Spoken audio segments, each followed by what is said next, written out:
आज हम यीशु के पास इसलिए नहीं आए हमें मोटर गाड़ी मिल जाए, हमें एक अच्छा घर मिल जाए। हम केवल इन्हीं चीजों के लिए यीशु के पास नहीं आए।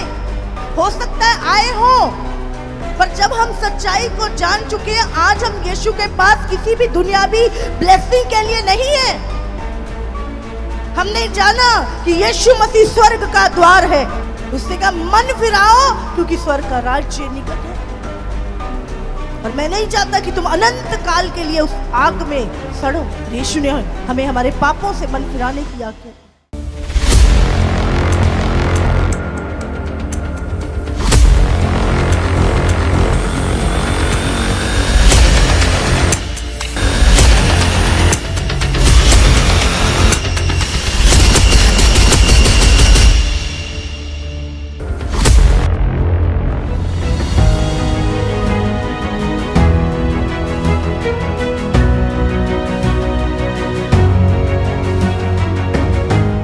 कलीसिया में कितने भी बड़े मिरेकल क्यों नहीं हो रहे, ये सारी चीजें आपको स्वर्ग नहीं ले जा सकती। वो कलीसिया जो आपको प्रार्थना में बढ़ाती है, जो आपको प्रभु की बाट चुना सिखाती है, आपका अपना रिलेशन प्रभु के साथ आपको बचा सकता है। अगर आप सोचते हैं अरे हम तो पास्टर के साथ रहते हैं, हम तो उनके नजदीक रहते हैं, और आप बाहर व्यभिचार में हो और आपको लगता है बच जाओगे, आप अपने आप को धोखा दे रहे हो। कोई मैटर नहीं करता आप मेरे कितने नजदीक, कोई मायने नहीं करता कि आपका किसी पास्टर प्रॉफिट के साथ क्या संबंध है, कोई मायने नहीं रखता। आपका यीशु के साथ कैसा संबंध है, यीशु हर समय आपको देखता है। हालेलुया।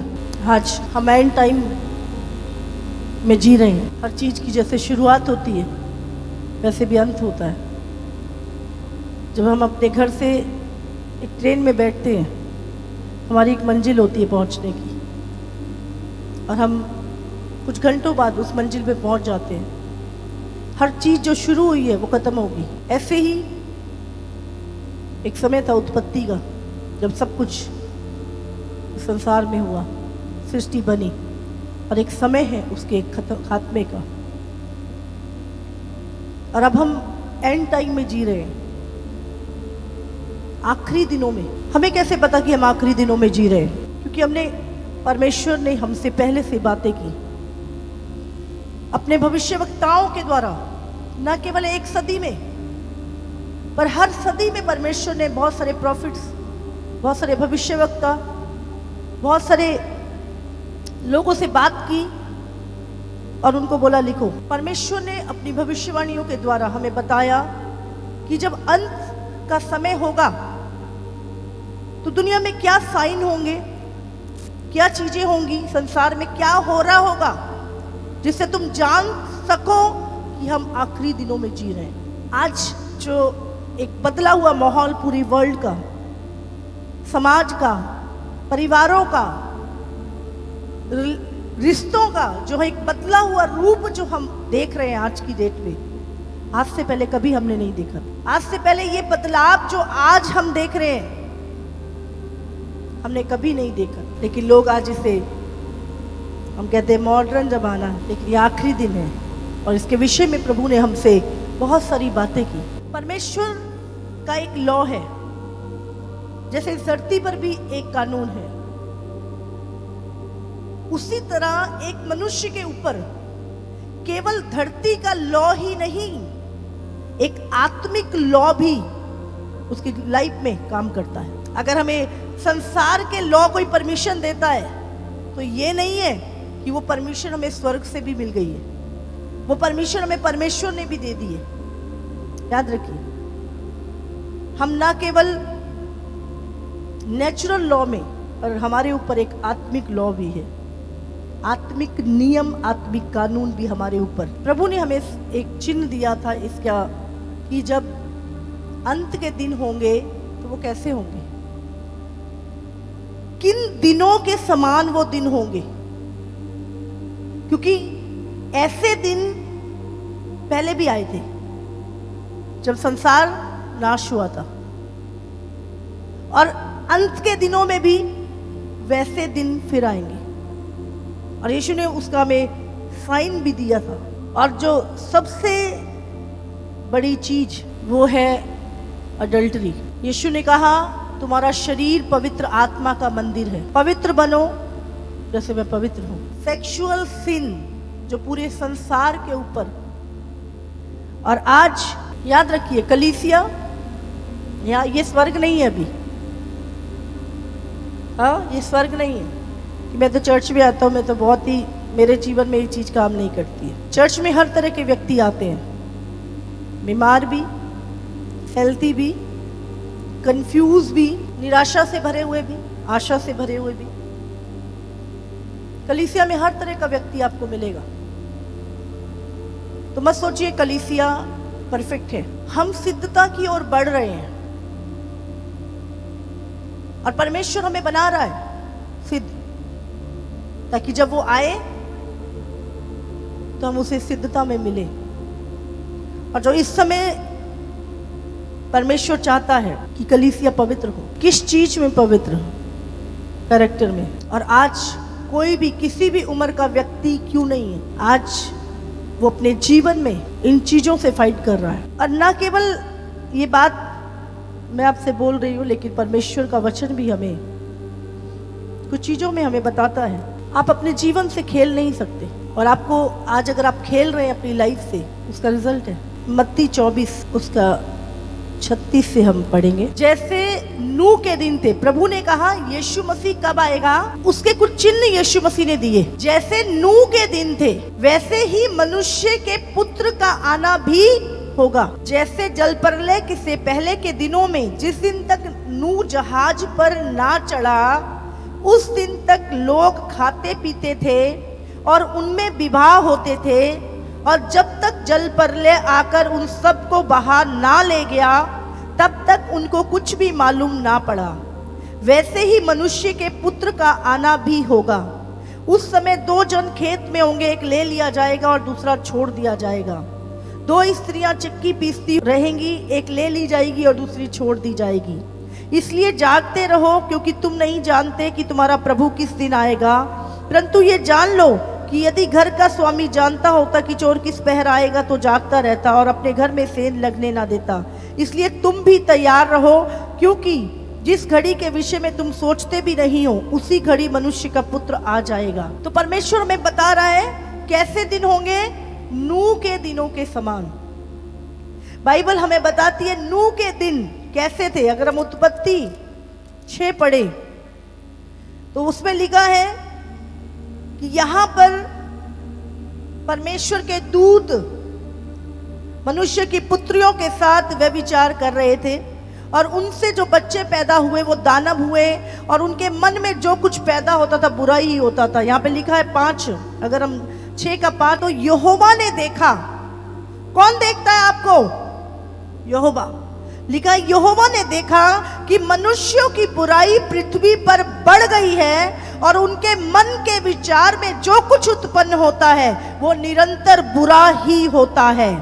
और यहोवा पृथ्वी पर मनुष्य को बनाने से पछताया और वो मन में अधिक खेतित हुआ। अगर इसका हम 11 और 12 पढ़े, उस समय पृथ्वी परमेश्वर की दृष्टि में बिगड़ गई थी और उपद्रव से भर गई थी।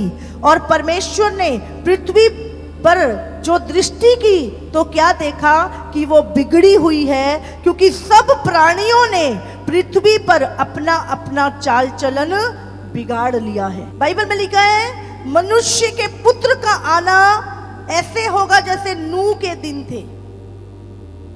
नूह के दिन में बाइबल में लिखा है कि उन्होंने जितने भी प्राणी पृथ्वी पर रहते थे सबने अपना अपना चाल चलन बिगाड़ लिया था, और केवल नूह और उसका घराना जो धर्मी था वो बचाया गया था उस जहाज में।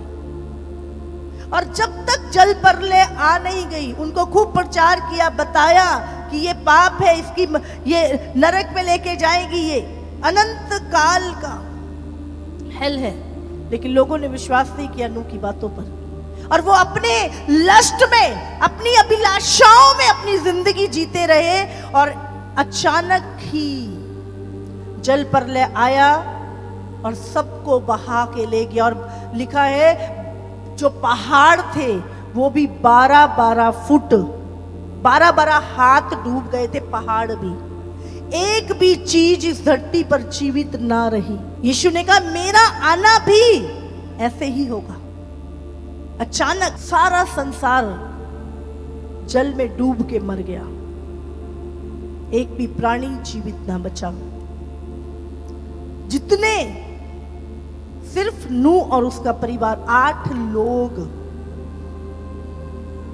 बचाए गए थे।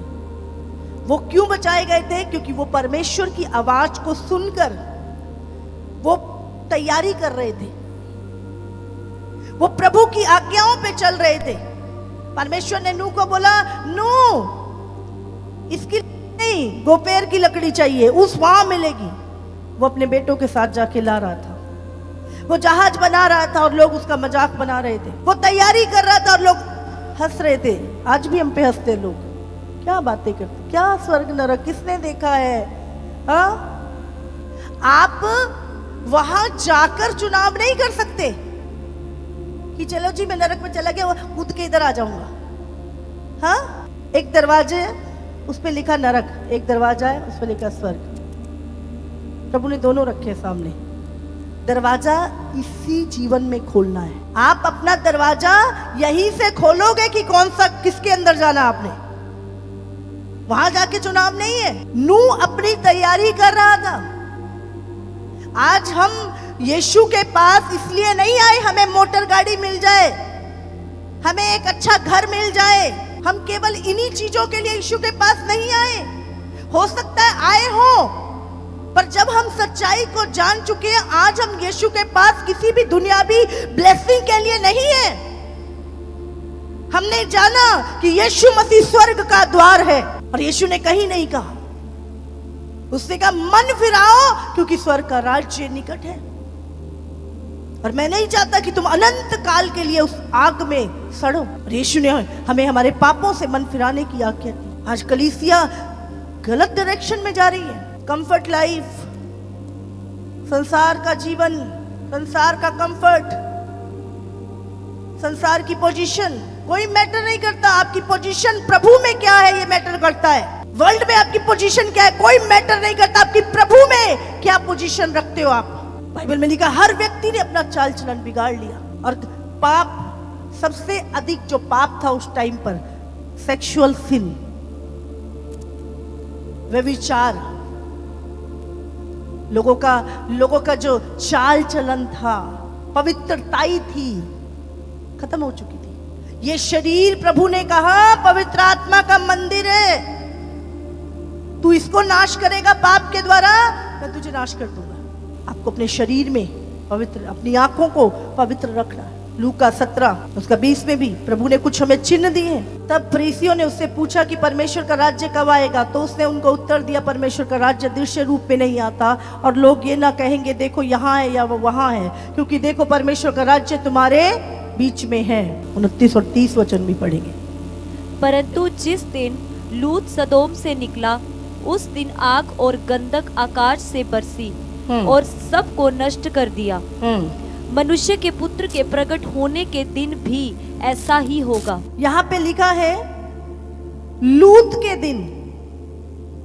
लूत के दिन कैसे थे? बाइबल बताती है सदोम और अमोरा में जो समलैंगिकता थी वो सबसे अधिक थी।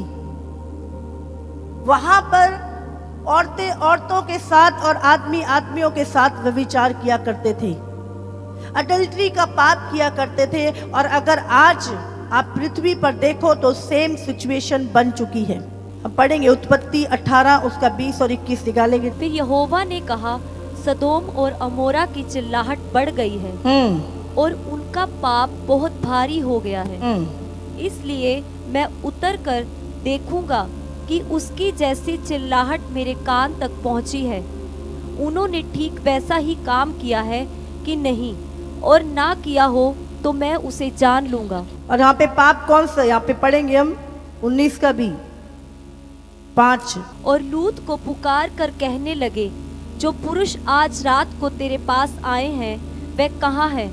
उनको हमारे पास बाहर ले आ कि हम उनसे भोग करें। 23 अगर हम पढ़े, लूत के सोर के निकट पहुंचते ही सूर्य पृथ्वी पर उदय हुआ तब यहोवा ने अपनी ओर से सदोम और अमोरा पर आकाश से गंधक और आग बरसाई। समझ रहे हैं, जिंदा लोगों को जला दिया गया था। पूरे नगर के ऊपर स्वर्ग से आग उतरी थी और एक भी, आज भी वहां पर एक भी हरा पत्ता, एक घास का टुकड़ा तक नहीं पैदा होता। आज भी वो देश जो है वहां पर, वहां की जो मिट्टी है उसमें गंधक है। और जानते हैं यहां पर कौन सा सबसे अधिक व्यभिचार, और कैसा व्यभिचार? यहां पर परमेश्वर के कानों में जब वो चिल्लाहट पड़ी और परमेश्वर ने अपने दूत भेजे, जाओ देखो उस नगर में। ये परमेश्वर का यहां पर आत्मिक जो नियम है, परमेश्वर ने मैरिज के लिए एक औरत को बनाया और एक आदमी को बनाया। आज जो पृथ्वी पर सबसे अधिक, प्रभु ने क्या बोला? नूह के दिनों के समान। उस समय पर भी ये पाप सबसे अधिक पृथ्वी के ऊपर था। लोग, बाइबल में लिखा है, दूत, जानवर, हर एक व्यक्ति इस पाप में लिप्त था। मैं कल एक न्यूज देख रही थी, 3 साल की बच्ची के साथ सामूहिक बलात्कार। 3 साल की बच्ची। शैतान बन गए। लस्ट इतनी बढ़ चुकी है, लोगों की अभिलाषा इतनी बढ़ चुकी है कि उनको कुछ भी, अंधे हो चुके हैं, कुछ दिखाई नहीं देता। और यही पाप सबसे अधिक, प्रभु ने बोला कि जब मेरा आना होगा ये पाप सबसे अधिक धरती पर होगा। और क्या नियम? एक औरत और एक आदमी। मैरिज के बाद परमेश्वर ने मैरिज करके ब्लेस किया उनको, लेकिन आज इस चीज के ऊपर, आज बच्चे मैरिज नहीं करना चाहते बहुत सारे, आज परिवार टूट रहे हैं और सबसे बड़ा रीजन यही एक पाप है। और उससे भी बड़ी चीजें जो लूत के समय पे प्रभु ने कहा, जैसे लूत के दिन थे वैसे ही दिन होंगे जब मैं आऊंगा। आज पूरे वर्ल्ड में रैलियां निकाली जा रही हैं, पूरे देशों में धरने दिए जा रहे हैं कि इस लॉ को तोड़ा जाए और औरतें औरतों से शादी करें और आदमी आदमी से शादी करे। और ये कानून बहुत सारे देशों में बन चुका है। लड़कियां लड़कियां शादी कर रही हैं, लड़के लड़के शादी कर रहे हैं, चर्चों में शादियां हो रही हैं। और यही पाप था सदोम और अमोरा में जब दुनिया नाश हुई थी। प्रभु ने आग बरसाई थी ऊपर से। इसके लिए फाइट की जा रही है, बड़े बड़े धरने दिए जा रहे हैं, लीगल करो, लीगल करो। मैंने बोला एक परमेश्वर का भी लॉ है, जब वो टूटता है कयामत आती है। और उन देशों में, जिन देशों ने सबसे ज्यादा इस चीज को सपोर्ट किया, आज उन देशों में सबसे ज्यादा परमेश्वर का कहर टूटा हुआ है। विपत्तियों पे विपत्ति, विपत्ति पे विपत्ति। हमारा मन कह रहा है हम जो करें, हम फ्री बिल है तो फ्री बिल है, मेरा मन कर रहा है जाके थप्पड़ मार दे तो मार दे, मन के पीछे चलेंगे।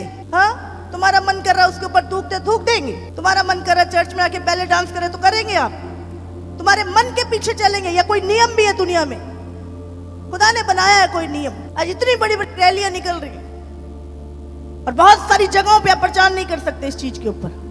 और परमेश्वर ने कहा ये होगा जब मेरा आना होगा। पूरे वर्ल्ड में प्राइड रैली, नाम देखो, प्राइड रैली बोला जाता है इसको। घमंड करते हैं हम इस चीज के ऊपर। चर्चों में शादी करवाई जाती है, बहुत सारी ऐसी जगह है जहां हर रीति के, हर जगह पे ये स्पिरिट है।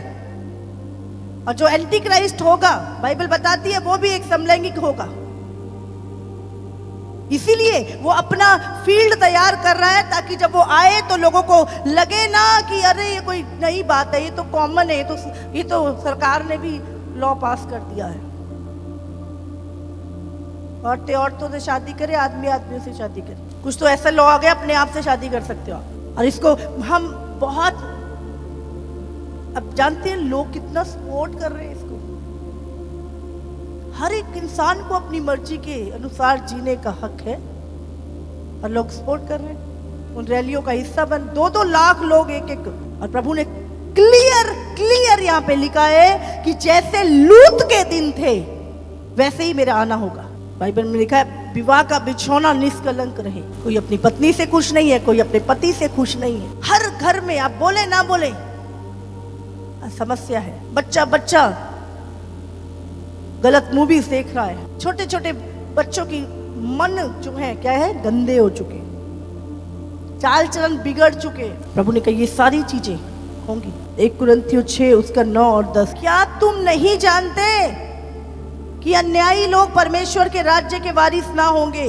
धोखा ना खाओ, ना वेश्यागामी, ना मूर्ति पूजक, ना पर स्त्रीगामी, ना लुच्चे, ना पुरुषगामी। यहाँ पे क्लियर लिखा है समलैंगिक, ना चोर, ना लोभी, ना पियक्कड़, ना गाली देने वाले और ना अंधेर करने वाले परमेश्वर के राज्य के वारिस होंगे। गलत फहमी में मत रहिए कि मैं सिर्फ चर्च जाता हूं और ताइथ देता हूं तो मैं स्वर्ग में मिलूंगा। मत रहिए गलत फहमी में, क्योंकि परमेश्वर ने क्लियर लिखा है ये सारी चीजों को करने वाले परमेश्वर के राज्य के वारिस ना होंगे। झूठे सपने देखना छोड़ दीजिए। अगर आपकी लाइफ में एक भी सिन है तो भूल जाइए। और आज मैं सिर्फ आपको नहीं कह रही, ये लॉ मेरे ऊपर भी लागू होता है। मैं सिर्फ आपके ये उंगली उठाना नहीं है किसी के ऊपर। परमेश्वर अपनी कलीसियाओं को क्यों बोलता था? वो उनकी कमियां बताता था ताकि वो उसके रिजल्ट से बच जाए, क्योंकि परमेश्वर प्रेम करता है और परमेश्वर आपको उस रिजल्ट से, प्रभु का राज्य, अनंत काल का जीवन। याद रखिए, आप अपने जीवन से अगर आज खेल रहे हैं, आपको मजाक लग रही है ये चीजें, बाइबल में लिखा है जो बार बार डांटे जाने पर भी हट करता है वो अचानक नष्ट हो जाएगा। आपकी बाहर पोजीशन क्या है कोई मैटर नहीं करता। आपकी प्रभु में आपकी पोजीशन क्या है, पवित्रताई में आपकी पोजीशन क्या है, वो मैटर करता है। हालेलुया। आज वफादारी इसमें है कि हम अपनी प्रॉब्लम को पहचाने, हम अपनी समस्या को जाने, ईमानदार बने और परमेश्वर के सामने आए। प्रभु मुझे आजाद कर, प्रभु को पहला स्थान देना। अगर आप परमेश्वर से पहला स्थान देते हो और परमेश्वर से प्रेम करते हो तो जिन चीजों से परमेश्वर नफरत करता है आप भी नफरत करोगे। अगर आप कहते हो आप परमेश्वर से प्रेम करते हो और पाप से भी प्रेम करते हो तो हम झूठ बोलते हैं, हम परमेश्वर के नजदीक नहीं है। जिन चीजों से परमेश्वर घृणा करता है उससे आप भी घृणा करोगे अगर आप परमेश्वर को पहला स्थान दोगे और पहला प्रेम परमेश्वर से करते हो। आज प्रभु से मैं मांगना कि प्रभु तू हमें सामर्थ्य दे, मैं पवित्र बनूं। परमेश्वर की सामर्थ्य से मांगनी। उसे 7 कलीसियाओं के विषय में बताया, तुम्हारे जीवन में ये कमी है, इसको दूर करो तो मैं तुम्हें ये प्रतिफल दूंगा। अगर तुम इसको दूर नहीं करोगे तो ये अनंत काल की आग में तुम्हें जाना पड़े। प्रभु ने रिजल्ट बताया और मौका दिया परमेश्वर ने। आज प्रभु जब हमसे बात कर रहा है वो हमें मौका दे रहा है, पश्चाताप करने का मौका दे रहा है, ना कि नाश करने के लिए प्रभु हमें बोल रहा है। ना, वो चाहे तो 1 मिनट में हमें मार दे, अगली सांस ना आए हमें।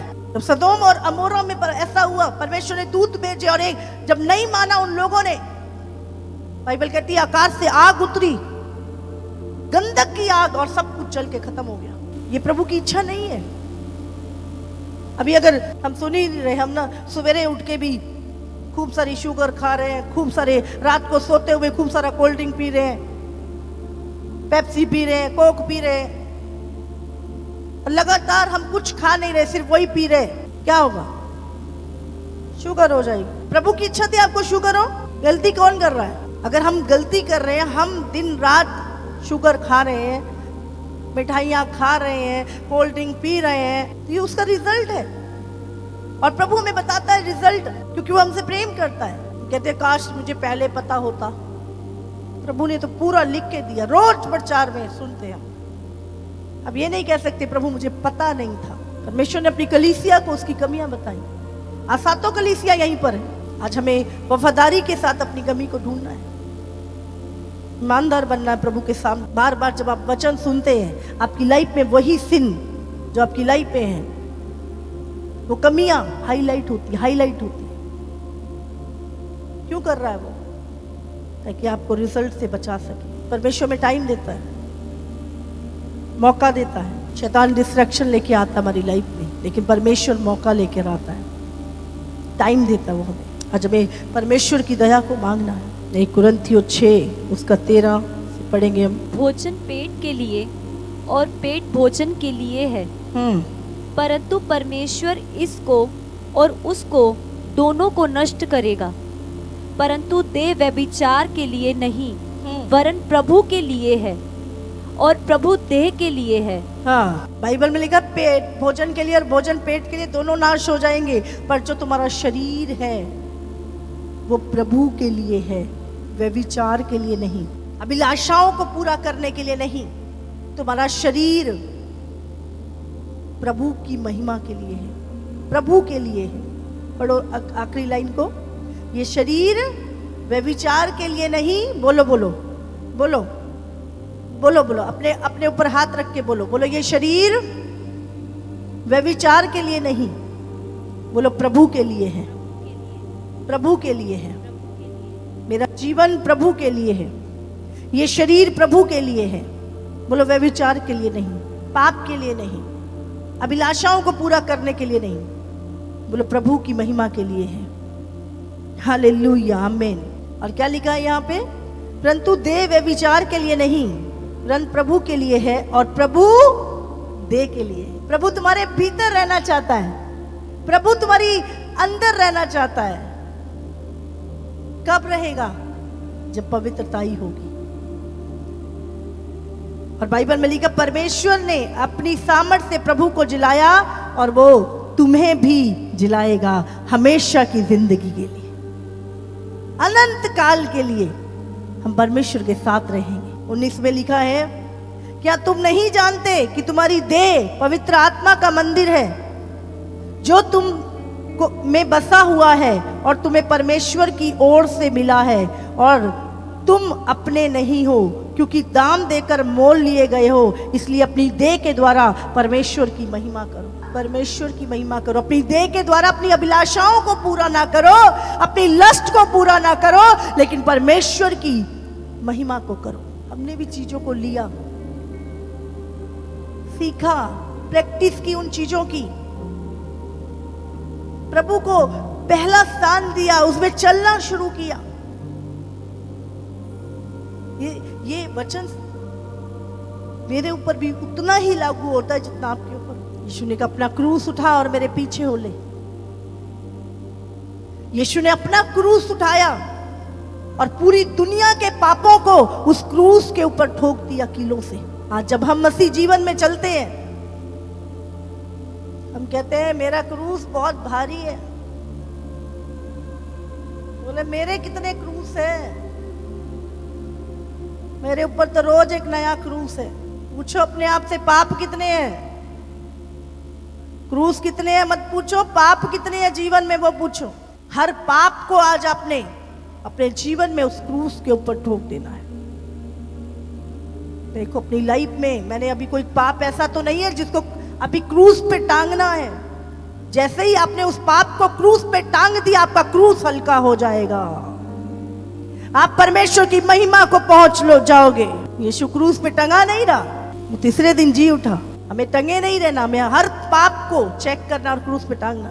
आज प्रभु से कहना, प्रभु एक बड़ा बदलाव मेरे जीवन में लेके आ, मुझे बदल दे, मुझे पूरी रीति से बदल दे। इन अंतिम दिनों में किसी को भी अपने जीवन को खराब करने ना दे, किसी को भी अपनी पवित्रताई को खराब करने ना दे। और अगर आपको लग रहा है उसे अपनी जिंदगी से काट के फेंक दो, निकाल दो हमेशा के लिए। लेकिन इन अंतिम दिनों में जब किसी भी घड़ी प्रभु का आगमन हो सकता है, अपनी पवित्रताई को खराब ना करने दो, किसी को अपनी होलीनेस को टच ना करने दो।